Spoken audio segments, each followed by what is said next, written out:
Hello, everyone, and welcome to the Pash On Podcast. Let's get started with your host, Brian Pash. Hi, this is Brian Pash, and welcome to another podcast interview. I am so happy to have Dave Purgason on today's show. He's the head of sales at CallRevu, and we're going to do a deep dive into their latest updates in their telephony platform and how they're helping their dealers to be more operationally efficient in sales and service. Dave, welcome to the show. Thank you, Brian. Thank you so much for inviting us today. Really appreciate it. Thanks for the time. Great talking to you again. Yeah, and I love catching up with you because, I've published research reports a little over a year ago with data from CallRevu on the inefficiency of Google ad campaigns, the unintended consequences of not having call outcome conversions in analytics. And of course, now that we know that we need to really know what the call was for and what was the result of the call, dealers more than ever should be investing in telephony platforms. So let me open up, Dave, with one thing. Yes, sir. CallRevu is a name that's well known in automotive. If you ran into a dealer and you had an elevator ride to tell them why they should relook at the new products from CallRevu, what would you tell them? I would say that it's a great question. I would say that obviously, like anything, you don't know what you don't know, and that every dealer can certainly do themselves a favor by calling their own store, finding out what the experience is. Do they get to the right department? Are their calls handled in a way in which they would expect to be handled? What's that overall customer experience like? Because obviously, as we all know, we're getting ready to enter into a new environment, if we haven't already, and an adjusted environment. And every dealer should really want to know what that experience is like. And David, that's fair. When we mystery shop dealerships or show them their call routing, oftentimes general managers can be surprised and like, wow, I didn't know that changed, or I didn't know it was that bad. And that's because they have 100 things to manage. They're putting out fires. But we're moving into what some might call recessionary period. It's clearly higher interest rates. It's clearly still with supply constraints for some manufacturers. As you look at all your clients and you're talking to dealers, what's top of mind? What are they asking you to help them with? Because I know that your platform has the potential to lower operating costs, to improve customer service, but that's not always what they're asking for help in. What can you tell me about your clients in these new economic times?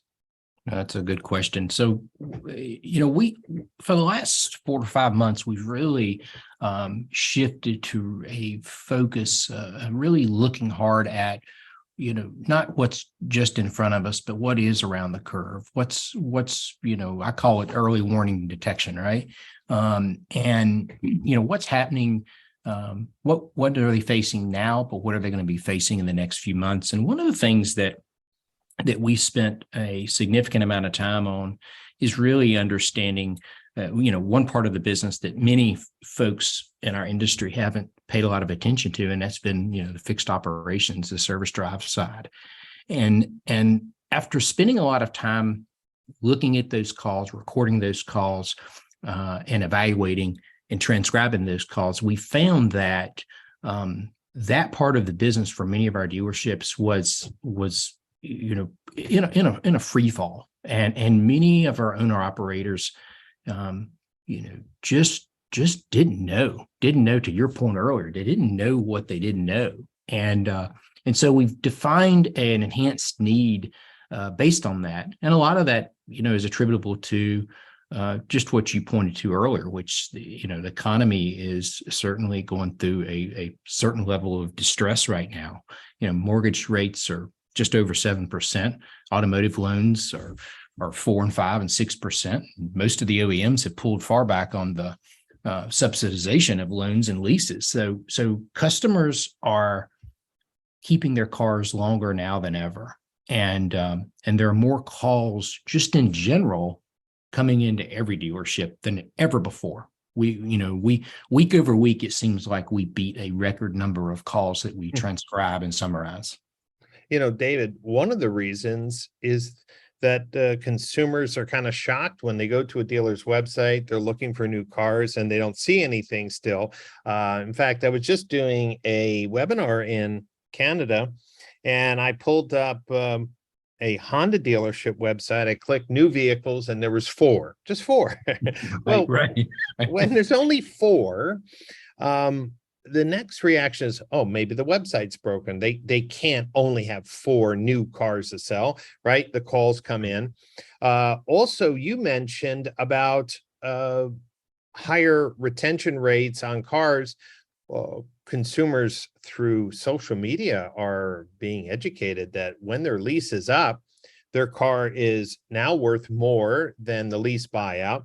Some are just retaining the car because there's no new car to trade into. Others are keeping the car and selling it on the private market. There's a lot of strange dynamics going on. So I love the fact that your new service vision platform is giving dealers more insight into their service area of the business. What would you say is one stat or observation that most dealers share when you look at the call patterns, the call response, the answer rates, all in the fixed ops, for dealers who are listening today who might be saying, whoa, maybe I need to look in my fixed operations department. What's a common thread that you'd like to share that would get their attention? Right. No, great point, Brian. I think our intel has shown, and that's what we call this product, the service vision intel. What we've seen is that there's often a disproportionate that staffing, employee staffing, and I'm not talking about the guys who turn the wrenches and change the oil. I'm talking about the ability to properly answer calls, engage with customers, report back on status of cars that are in the shop, and even scheduling for that matter, they're not in a parallel. We're finding that some organizations are staffing some have BDC, service BDC departments, they have scheduling tools, but they're finding with our tool that they're at an alarming rate that they don't have the right staff in the right buckets of the time, and they sometimes what we've seen is that the staffing. I had one GM actually tell me this. He said, we've been scheduling based on what the feedback, just what felt right. That's the word he used, and based on necessarily maybe the traffic, the foot traffic in the service drive. But when you looked at the parallel between when he was receiving and missing the most opportunities, and so many 20% of his calls in certain parts of the hour, certain parts of the day were going to voicemail, he had no clue. And so he was grateful for being able to really, now he's able to really parallel path the staffing requirements to engage with these customers to the appropriate when the activity is happening. Most obviously, between 4 and 5 o'clock is a big day on phone calls, but it's also the most often when dealers miss those calls. And so oftentimes there's not enough staffing. People are calling during their lunch hour. Many people are still, going to lunch between 12 and 1, and they're calling to see what's happening with their car. Then maybe they're returning a call from a service writer, but they're not getting through. When I look at, say, the Google business profiles and they show the busy phone calls, it overlaps exactly what you're saying. Big peaks, between 11 and 1. So, for dealers who are just, Brian, I'm having a hard time retaining service advisors, my switchboard's overwhelmed. And yes, I'm letting things go to voicemail, but I'm also afraid, Brian, of overstaffing. I'm trying to stay lean and mean. I don't know what the future is for our new car volume, our profitability for next year.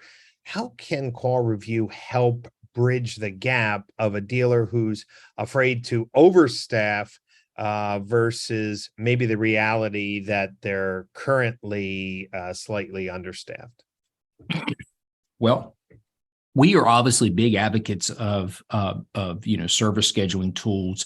I know recently at one of your conferences, I was on a panel where we discussed that, and we certainly work closely with Brooke and Stella, and those are two of, seems like, the leaders in the industry right now, because we do think there's a lot of repeatable tasks out there that can be handled by AI and machine learning. So I think we're certainly an advocate of that.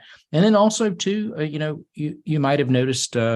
About a month ago, we announced a partnership with a company called We Got Your Calls, and WeGotYourCalls.com is a subsidiary of CallSource, who obviously we acquired the automotive assets from late last year, almost a year now, and they obviously remain in the industry, but they have created a very instrumental software tool that and human agents that actually handle many of these calls, in a pattern in which the dealer can basically, from an a la carte perspective, can pull down and use when they find necessary. So we think that's important, because so many of these calls, there's lots of opportunity, not only from an inbound perspective, but also I think that many stores now are starting to see that they have to mine their base of customers, more outbound, more outreach, Yes. Customers that maybe haven't been to their service department. We one of the things that we do in this service intel product is we can create alerts. And so we have a particular dealership, one that comes to mind, who said, hey, he said, I know that when I lose a customer, if a customer calls our store and inquiring about tires and tire pricing, I want to know about every one of those opportunities, because he felt as though he knows that there's a high defection if once a customer leaves his service lane and goes to the local Firestone or Goodyear or repair shop, he may never get them back. And that's one of the things that Intel does for you, is captures and retains those opportunities as well. So let me get this right, David, because I love this example of how technology can help. So by listening to the conversation and transcribing the call, looking for words like tires or tire prices, Yes. if that customer has not booked a service appointment, the service manager or general manager can get a defection report and actually put people on that as a kind of a win back campaign before maybe they go down the street.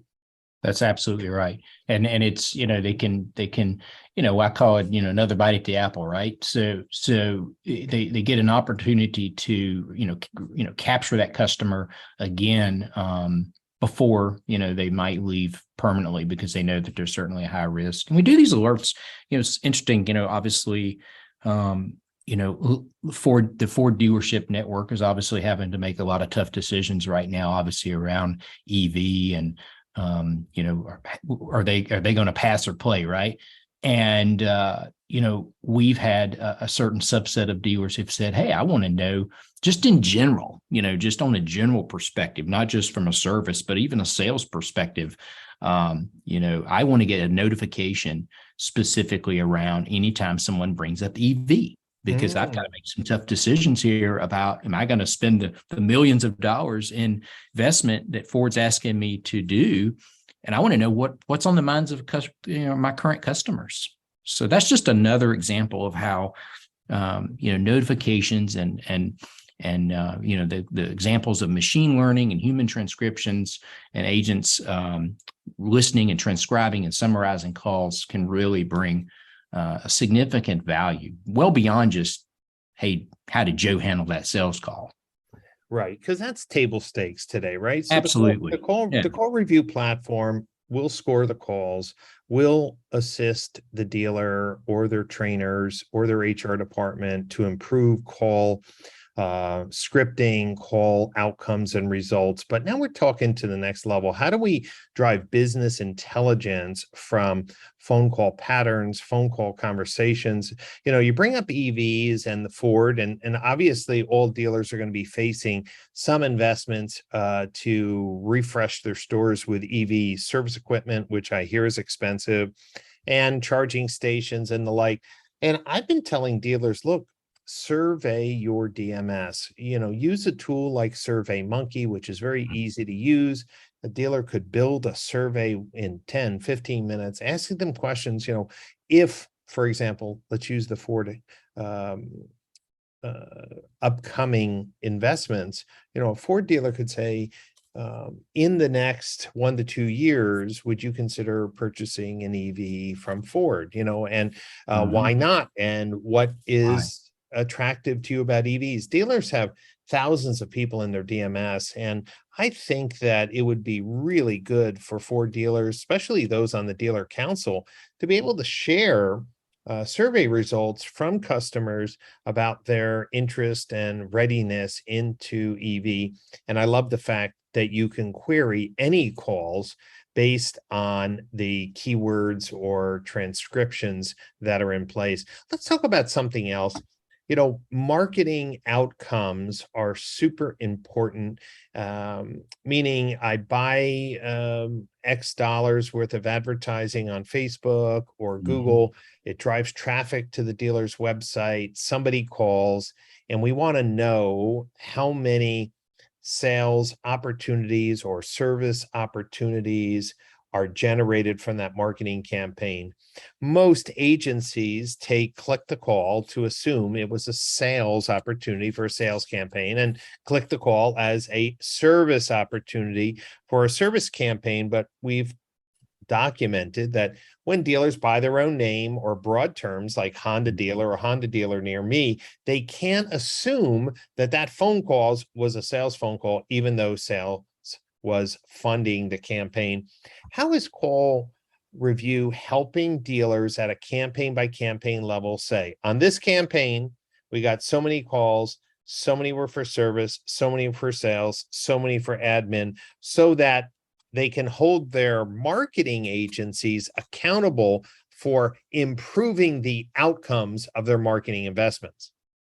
Great question. Now, it's interesting you bring this up, because we've seen, as we're starting to see, dealers are starting to look very hard.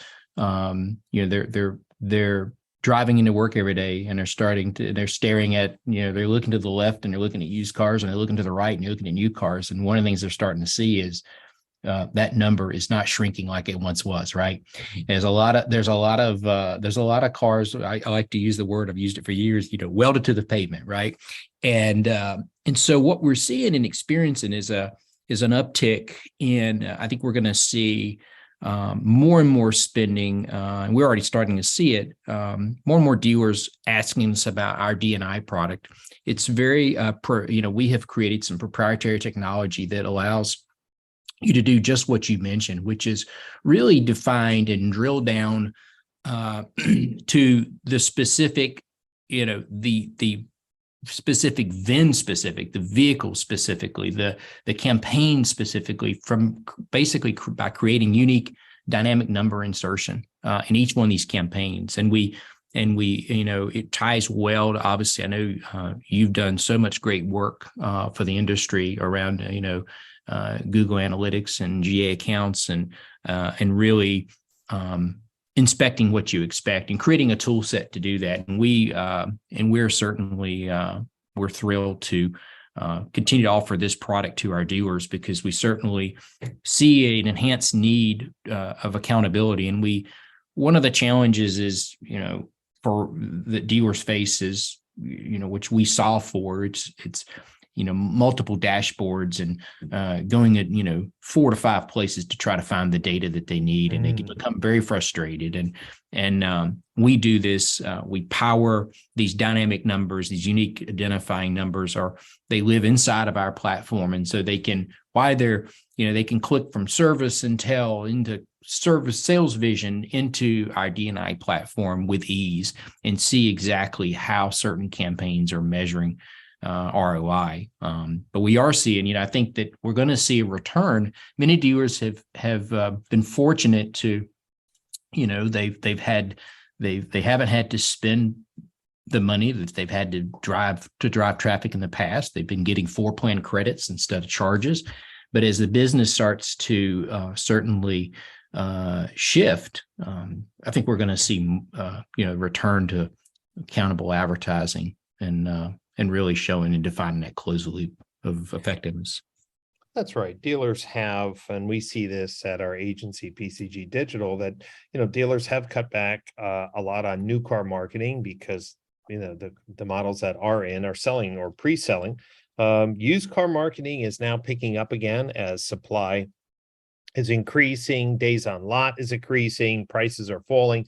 Dealers really have to move the metal. And this is why I brought up DNI. I want to just remind dealers that most agency Facebook reports and conversion reports on Google ads or email marketing will just say how many leads and how many phone calls. That's it. They don't break those phone calls out by the department and the outcome.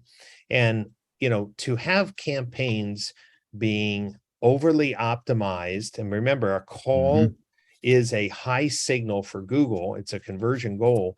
If a lot of those calls are coming in for service checkups or updates or status, it's going to throw off the Google bidding engine because somebody set the phone call, not the phone call outcome, as the conversion goal. And I want to encourage dealers that the new specification for GA4 that the Automotive Standards Council has developed has, okay, did the phone connect? Yes or no? That's an event. Okay, was that call over 30 seconds? That's another event. But then, was it a call for service or sales? And was an appointment set? This is super important. If dealers, you're trying to conquest, or you're a new store and a new point and you need more service customers, you just don't need to know if the phone rang. You need to know, did people set an appointment? Or, hey, you're back advertising your used cars. You don't want to know just did the phone ring, but hey, is somebody coming in to look at a vehicle? And this is so important because if we use the right signals to optimize our ad campaigns, then these smart bidding engines will get more of those outcomes that we want. So, Dave, I'm really glad that CallRevu has a robust platform for DNI, a robust platform for analyzing the conversation, a robust platform then for determining the outcomes of calls. And Dave, you and I have talked about this in the past. Dealers are unaware what percentage of their Google Ads phone calls are service. And oftentimes, if a dealer stopped texting their customers when their car is ready, it just burns up the phone calls, and sometimes they add budget. How do we help dealers realize that giving status updates via text could be a way to cut down a lot of unnecessary calls? No, you're absolutely right. I mean, customers are, I've often said, back in the olden days, when we created one of the first, chat function to a third-party classified advertising, dealers were frightened by that notion of that would reduce the number of phone calls. But what we've found is chat and text and SMS texting is certainly, many customers, that's how you have to communicate in which a way that they want to communicate. You have to meet that customer where they're at, and all too often I think that we try to drive our customers from a dealer perspective. We're not, we're not as efficient in really driving them the way that they want to communicate and driving that behavior that they're preferring, that we want them to kind of come into our method of what we prefer. And so customers, we've seen will we'll do business. I mean, to your point, I've seen, and we've obviously listening to thousands of calls, a day. We hear and see these things, and we there's a lot of dealers and there's a lot of customers, I guess you might say, that would prefer that method of communication on their car. They just want to know, hey, where's their car? They want to. I call it an Uber strategy, right? You think about it, you call Uber, the color of the car, who's picking you up, what his name is, what his license plate is, and it tells you exactly he's 3 minutes away, he's 2 minutes away, he's 1 minute away. Customers have, even Amazon has begun doing this. I noticed recently having a package delivered to my home. It tells me, hey, I'm the 8th stop. I love Dave. Yeah, you are so right. And I think what dealers need to understand is that for simple status updates, your employees don't want to do it. The customer doesn't want to do it. right. It creates just a break in the customer experience. I love the fact I know, right, how many stops, what time. I don't mind getting a few text messages on an important package, or if it's been delayed, or if it's rescheduled. It's like a no-brainer. I don't need to talk to anybody about it. I just want to make sure I plan my day. And especially when a car could be finished earlier, just a quick text, hey, your car's ready right now. Do you want to pay for it?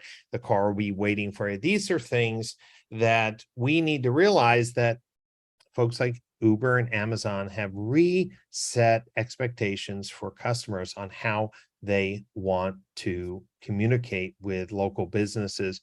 Dave, it is always amazing to talk with you, because I am fascinated with the amount of data your products have for dealers who want to dig in and develop a greater operational efficiency for their business. And I will say that with uncertain times ahead, every dealer should be focusing on the single question: how do I get more from every employee, and how do I create a better customer experience while keeping my costs down?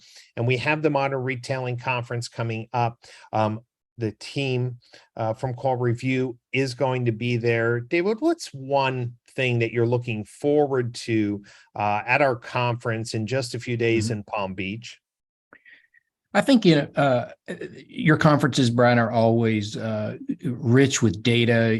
Really, probably what I would consider some of the most intelligent minds in this industry. And I always leave these conferences with just obviously a newfound respect for the industry, our colleagues, and what, most importantly, the dealers that are on the front lines every day. And I believe our industry, one of the challenges. And it pains me to think about this, but when it comes to customer purchases, buying a car is still one of the things that's the most rated, most unfavorable. It's one of the things they still think it takes too long, and even with it takes too long, the process is clunky, and it's interesting that we're still in this position considering all the advent of digital retailing tools and the adoption of so much technology by the consumers and dealers.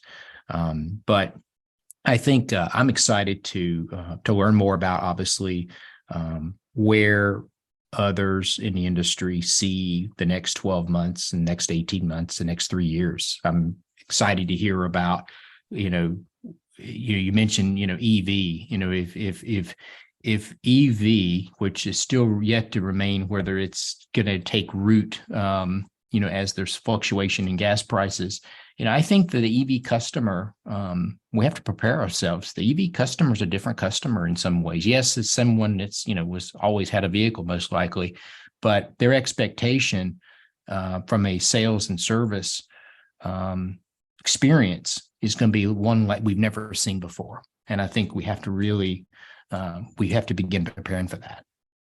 Well, we're going to be talking about EVs. We're going to be talking about modern sales process, the franchise model. Is it under attack? Of course, we're going to be talking about the amazing insights on the GA4 specification. And we're going to be having a great conversation with industry leaders, as you mentioned. If dealers would like to attend, we have a few OEM and dealer tickets left. The allied industry tickets are completely sold out. And keep in mind that if you can't make the Modern Retailing Conference in November, we're moving the digital retailing conversation to Austin as we take on the Digital Marketing Strategies Conference, formerly for 10 years. In Napa. We're taking it to Austin in May, so make sure you mark your calendars for that. Dave, thank you for your time today. And for everyone who's listening, this is a series of interviews of the companies who will be supporting education at the Modern Retailing Conference. So make sure you listen to all the interviews so you know exactly what these leaders are doing to help dealers deal with change in the year ahead. And there are hundreds of conversations with dealers, industry leaders, and innovators on my podcast channel. So check it out on the Google Play Store, the Apple Podcast channel, SoundCloud, or you can just go to brianpash.libsyn, that's libsyn.com, to listen to all the interviews. Dave, thanks for being a leader in dealer education and providing these insights. And for everyone who's listening to today's podcast, thank you for investing the time to educate yourselves to move modern retailing forward. I'll catch you next time on another podcast interview.